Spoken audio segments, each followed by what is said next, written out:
I've been listening. This is my buddy here. He turned me on to you about 8 months ago, something like that. Right on.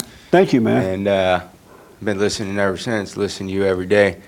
I was actually the one that called in that I got stage 4 terminal cancer. Oh, okay. That's why I got my staples. I had my brain surgery last week. Oh, yeah. I remember now. Yeah. I'm glad you didn't ask me if I remember. Because if you asked me, do you remember? My mind You would go said that back. at the beginning of the show. Yeah. I do remember. So you had the surgery last week, right? Yeah. Not this last Wednesday, but the Wednesday Right, the week prior. before that. Yeah. And how you doing? I'm doing good. Good, man. You know, can cook my own breakfast, can walk on my own. Right on. For some reason, I thought you were black. No. Because your voice sounds black. No, definitely not black. About as white as they come. That's for sure. But the 2 questions I had for you was, one, about the young white man and whatnot standing up and speaking out. Number one, how do you go about that? That's a good question. Number one, this is why I'm telling you, I used to be a coward. I was a beta male. I was afraid of women. I would have to appease them to be with them. So I know what it is to be a beta male. The only way you're going to overcome it, you got to get to know yourself and see what's driving you. And if you have anger, you have to, for yourself, know that that's wrong because it separates you from God, right? And then you need to forgive. And once you do that, everything will start to change. Immediately you start to change. But you got to let the nature, because anger is the nature of Satan. And there is no solid foundation in that. It's a sand. You're building your house on sand. But you must overcome the anger in order to return to the Father. Right. Which I just forgave my stepfather, and I went and met with my real father. You know, I've been in touch with him for about past 10 years or so. Right on. And I set up a lunch with my mom and my biological father, and we all sat down and kind of talked about the differences and whatnot. You know, I forgave my mother and my father and my stepfather. Are you doing the silent prayer? Yeah. You'll be fine then. Mm-hmm. You really will. And then when you need to speak up, speak up. Right. Even if it's with your parents or anybody, just don't hate, but always speak up. And if you miss an opportunity to speak up, no big deal. It'll come around again. Yeah, it'll come around. Yeah, it'll come around. Don't worry about it. Yeah, I did that, I did all that before my surgery just in case anything went awry or whatnot. Oh, blame you. I want to get, all my ducks in a row and, clean my side of the street for the things that I've done Right wrong, on, man. Second question I had for you is, how do we vote people out? Like, The beauty about what's happening. Omar, whatever, and all that, she got to go. Who's that? Oh, the Omar woman. The beauty about it, once you wake up, your values change, so you can see how to do all things. When it's time to do it, you will see how to do it. Right. But I've noticed everyone who have come out of that fallen state, their values change. You don't have to tell them how to vote and who to vote for, because when their values change, they can see what to do. I hear black guys, white guys, black and white women and Asian, everybody calling the show.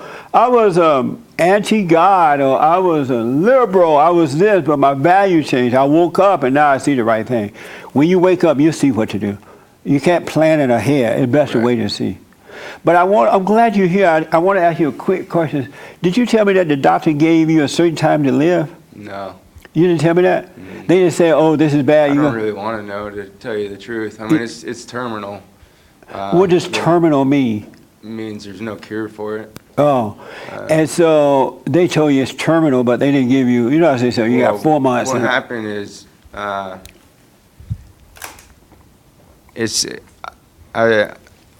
had some chest pains and I coughed up a little bit of blood, and I went to the hospital, and they wanted to do an X-ray. They came back and told me they found a cantaloupe-sized tumor in my lung. Wow. Which metastasized and moved to my brain, and then got in my blood and spread to all my organs. Raymond, that's not cancer you had, it's just fat. Raymond started rubbing his fat belly. No, Raymond, this is just fat, buddy. And go ahead. I'm sorry. So, so yeah, it spread to all my organs, and that was last May. And you know,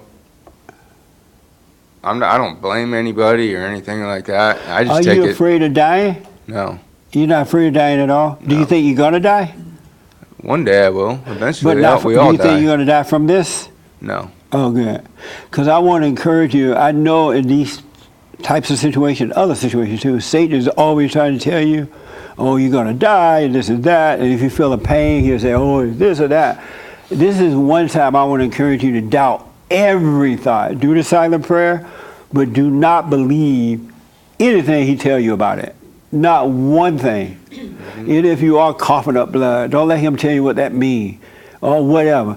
Just doubt every thought and see what happens. Because when Yeah, you doubt, you have faith in God. Faith is there.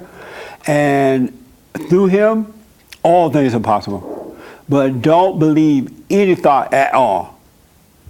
You know, okay? I totally agree with you. I take it day by day, Yeah, and you know, I just stay positive. That's all, right. that's all I can just do. doubt every thought. Yeah. Every thought. And whatever will be, will be. Right. But doubt every thought. All right? Yeah. I'm glad you came, man. I hope you make it Thursday night if you can. It's Thursday. Yeah, we had a miss I'll for do him. my best. They took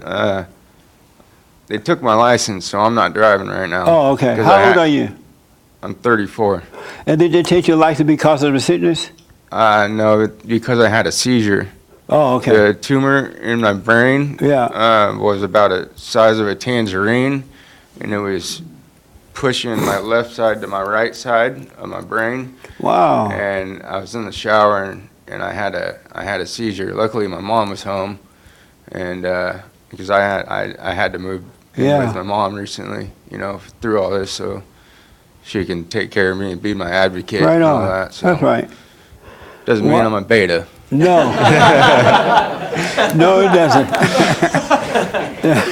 There's a time for everything. Right. So I'm glad you're here, man. I Yeah. wish you well, all right? I appreciate it. Yeah, that I'm we could glad be I'm here too. Yeah, we can You know? be of any help to you. Let us know. I admire you a great deal. So Right on. You're a good man. Well, I appreciate that. And just remember, do the silent prayer, doubt every thought. Right. Everyone, let them pass. Yeah. All right? Don't believe them. Okay.